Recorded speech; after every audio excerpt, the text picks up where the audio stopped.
Curaguara de Carangas está ubicado en la provincia de Sajama del departamento de Oruro, en mitad de la carretera internacional Oruro-Arica, entre las poblaciones de Patacamaya y Tambo Quemado, en territorio boliviano. A una altura de 4.000 metros sobre el nivel del mar, se levanta en el altiplano andino entre las cordilleras oriental y occidental, una zona inhóspita y retirada impregnada de una fuerte tradición precolombina. El clima de esta región, al igual que en toda la parte occidental de Bolivia, es frígido durante la mayor parte del tiempo. La población cuenta con 800 habitantes aproximadamente y se asienta al pie de quebradas ubicadas al oeste de la urbanización en Damero. En este pueblo de costumbres e idioma aymaras se acantonó el regimiento Tocopilla. Cuenta con una amplia plaza principal y calles troncales que se extienden del sur a norte. El nombre Curaguara tiene su origen en dos voces aymaras, Cori, que significa oro, y Guara, que significa estrella, entendiéndose que la fusión de ambos términos significa estrella de oro. El complemento Carangas referencia a la pertenencia de este municipio al gran territorio de los Carangas, identificados así principalmente en la época de los señoríos aymaras. La población fue fundada por el Inca Huayna Cápac en su afán de pacificar las guerras interétnicas entre Pacajacas y Carangas. A la llegada de los españoles, los Carangas tenían dos curacas principales, Mamavilca y Chuquichambi.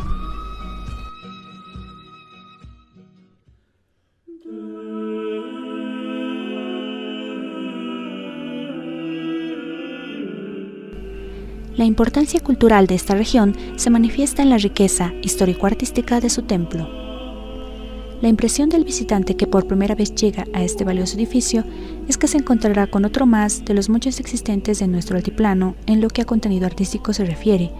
Sin embargo, la sorpresa es increíble. A la apertura de la puerta principal y ante los chirridos de una puerta desvencijada, se ve aparecer los primeros tonos de pintura ejecutada en sus muros. Al ingresar, la misma fastuosidad y magnificencia alcanzan su mayor esplendor, mostrando todas las tonalidades que la cromaticidad nos ofrece. Diversas formas y composiciones de temática bíblica, ubicadas en todos los rincones del interior de esta singular iglesia, están plasmados bajo el arte de gente con mucha sensibilidad artística.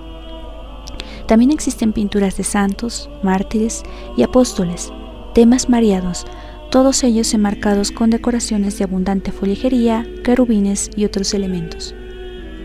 La iglesia de Curaguara de Carangas se construyó cuando el vecino corregimiento de Paria estaba a cargo de los agustinos, quienes empezaron a cristianizar a los indígenas en 1559. El pueblo fue hogar de indios aymaras, adoctrinado cuando gobernaba la población agustina de Charcas, Luis de Solís, quien fue arzobispo de Quito. Según el letrero que está al pie de un mural dedicado a la crucifixión de Cristo, la iglesia la construyó Juan Ortiz, con ayuda de los indígenas, representados estos por sus dos caciques, Baltasar Cachagas y Gonzalo Larama, cuyos retratos pueden verse al pie de la misma pintura. Por la vestimenta, se trata de indígenas de los primeros años del siglo XVII, pues llevan la melena con la que Guamán Poma de Ayala representa a los naturales. El texto dice: Se hizo esta iglesia el año de 1608, siendo cura don Juan Ortiz Vitasol, gobernador Baltasar Cachagas, segunda Gonzalo Larama. Mediante esa información, se ha podido determinar que la pintura mural fue hecha en 1608, como reza el mural anteriormente mencionado. Luego, la iglesia fue repintada en 1777 por iniciativa del cura Francisco Ignacio Martínez.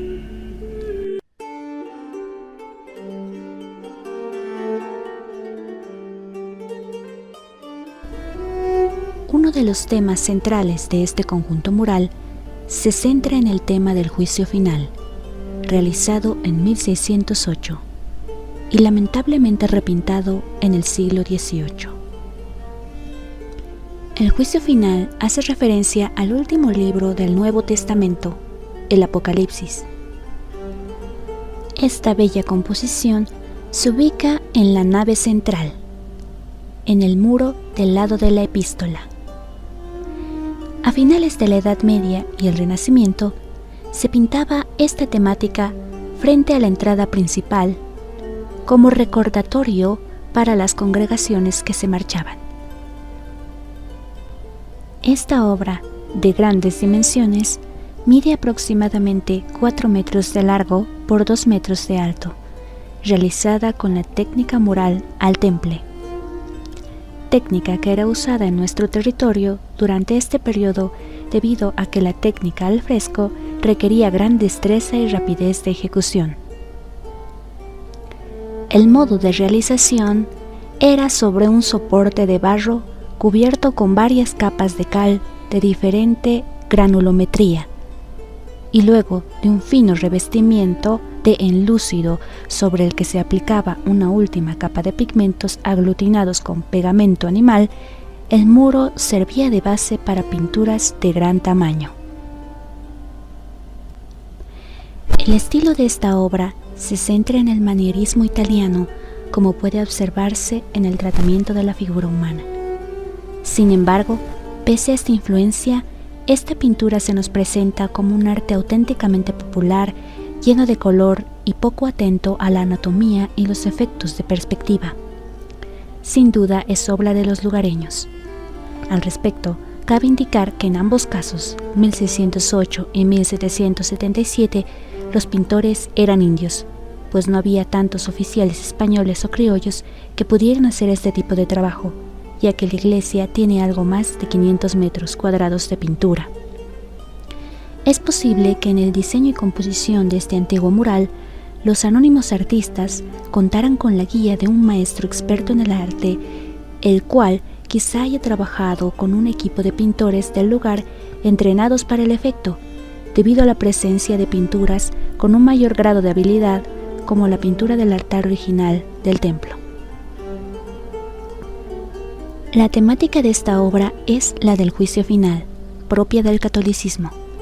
Su origen se remonta a la Europa del siglo XV, gracias a la influencia del Bosco con la obra La Mesa de los 7 Pecados Capitales, que encontraron su inspiración en la obra de Dante Alighieri, La Divina Comedia.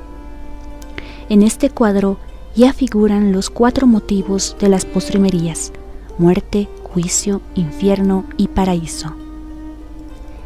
Este tema fue impuesto y ampliamente difundido en América en las primeras décadas de la conquista española. Fue un medio de evangelización visual y artístico que estuvo firmemente vinculado a la difusión de la nueva fe, lo que sin lugar a dudas puede generar una particular curiosidad y fascinación entre los indígenas adoctrinados, sirviendo el arte como un extraordinario soporte para las explicaciones didácticas de las doctrinas que seguramente no eran fáciles de explicar por las dificultades idiomáticas. Al respecto, un texto antiguo cita: Y ha habido notables mudanzas y conversiones de indios con la consideración de juicio y gloria y penas de los condenados, que está todo pintado por las paredes, de es iglesia y capilla, y particularmente con las penas y castigos que en el infierno tienen los vicios y pecados de los indios. Guamán Poma de Ayala, cronista indígena del Virreinato del Perú, que vivió en el siglo XVI, al hablar de los indios pintores, se refiere también a la temática del juicio final en las postrimerías, diciendo: Y en cada iglesia haya un juicio pintado, y allí se muestra la venida del Señor al juicio, el cielo y el mundo y las penas del infierno. Es una pintura que refleja el pensamiento de la época.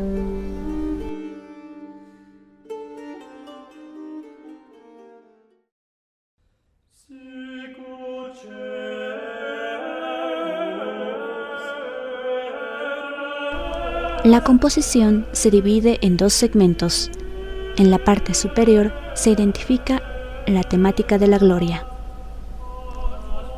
En el centro, Cristo Rey vestido de rojo, que era en aquel entonces el color de la nobleza y el clero, sentado sobre el arco iris, según la visión que se representa en el Apocalipsis sobre el juicio final. Y he aquí un trono establecido en el cielo, y en el trono uno sentado, y había alrededor del trono un arco iris. Posa sus pies sobre un orbe crucífero, símbolo de la autoridad absoluta de Cristo. En su cabeza, el nimbo de santidad que irradia rayos de luz y muestra la gloria y el poder de Dios. A los lados de Jesús están su madre Santa María como intercesora y San José. Bordeando los costados, santos y santas, como San Juan Bautista, San Ignacio de Loyola, San Agustín, San Silvestre Papa, Santo Domingo, Santa Inés, los apóstoles, entre otros. Todos sobre una composición de fondo rojizo. A los lados de Cristo es posible observar al sol y la luna, símbolos ancestrales de la cultura andina, que son encontrados también en la pintura paleocristiana y medieval europea. Ambos símbolos rodeados por una espada y una rosa, respectivamente, emblemas del martirio. Sobre el conjunto, grupos de serafines con símbolos de la pasión observan a Cristo. Por debajo de las nubes se hallan las figuras de 2 ángeles que con el sonido de los clarines llaman a los que han perecido. Uno despierta a los muertos. Surgite mortui. Surjan los muertos. Al otro lado aparece otro ángel que con el clarín anuncia el juicio. Venite ad judicium. Venid al juicio, como rezan los epígrafes. Una escena intermedia muestra la reencarnación de los muertos al clamor de las trompetas de los ángeles. Se ve cómo los esqueletos paulatinamente van adquiriendo su anterior consistencia hasta alcanzar su completa reencarnación. Algunos ángeles ofrecen consuelo y esperanza antes del pesado de las almas.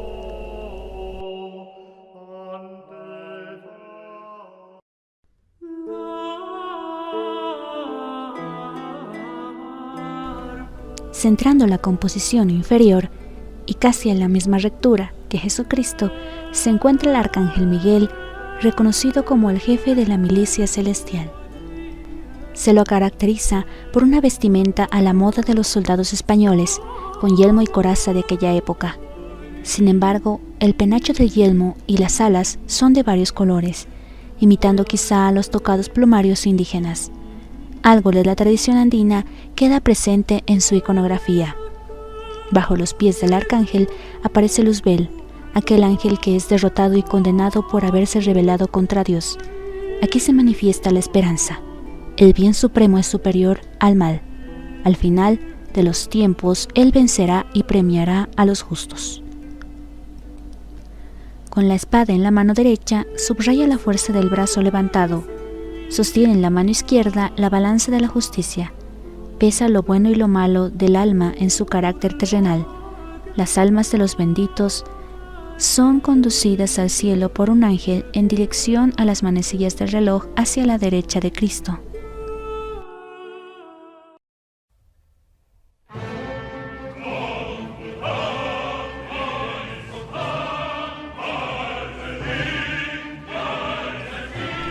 Por la izquierda, las almas de los condenados son conducidas al infierno por diferentes demonios. Encadenados del cuello y de las manos, muestran el tormento que les espera según aquello por lo cual han sido condenados. El Leviatán, que devora y excreta a los pecadores al infierno. En algunas ilustraciones de Huamampoma se muestra que los indígenas llegaron a asimilar representaciones de la iconografía medieval como esta. Entre las figuras de los condenados se pueden distinguir a distintos grupos sociales, como afirmando que del castigo no se salva ningún pecador, fuera quien fuera. Figuras de indígenas, de conquistadores españoles, también el rostro de un sacerdote o fraile dominico que se reconoce por la torsura o el rape de cabello según la costumbre anterior al Concilio Vaticano II. En el centro de esta terrible escena se observa un gran demonio que gira la rueda de los 7 pecados capitales. Los epígrafes los describen. Pereza, envidia, gula, ira, lujuria, avaricia, soberbia. En la parte superior de la rueda existe otra escena impactante. Una mujer echada como si estuviera forzada a tener un aborto. Un hombre clava en su pecho una espada y un demonio tiene sus manos en medio de las piernas de ésta, como sacando al niño para matarlo. La mujer se desangra. El epígrafe de este pecado no está escrito, ya que el recuadro permanece vacío. Posiblemente no se tenía el término exacto para describirlo. Su ubicación encima de la rueda hace pensar en el aborto como un pecado mayor que los otros 7. El primer concilio linense de 1551 describe la noción del infierno de la siguiente forma: donde hay muy grande oscuridad, muy grande hedor y muy grandísimo fuego, donde para siempre se estarán quemando sin jamás acabarse de quemar, con sed y con hambre, y enfermedad y dolor, y desearán morir por el gran tormento que pasan.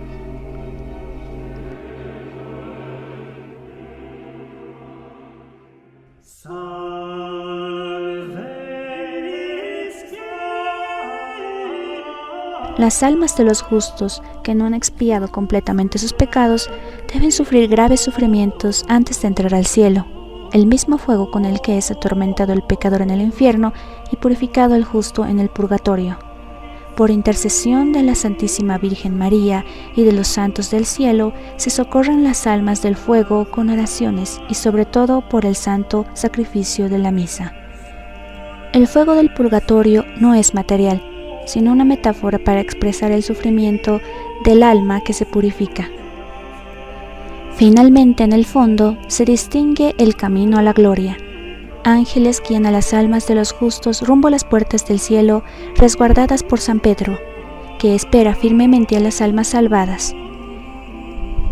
El escrito conciliar del Linense dice: En el cielo aquellos bautizados que guarden los mandamientos estarán para siempre sin jamás tener hambre ni sed, ni frío ni cansancio, ni calor, ni enfermarán ni morirán, ni les faltará allí nada de todo lo que quisieren.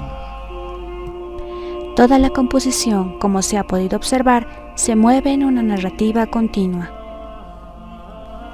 Esta obra es el ejemplo más antiguo en territorio boliviano sobre el tema de las postrimerías, siendo sucesoras cuadros de gran tamaño como los lienzos de Carabuco, Caquiavirí y artistas como Melchor Pérez de Holguín. A este último se le acredita una bella representación con el tema del juicio final realizada en 1708, 100 años posterior a la obra de Curaguara de Carangas, pero con la que guarda ciertas similitudes compositivas e iconográficas.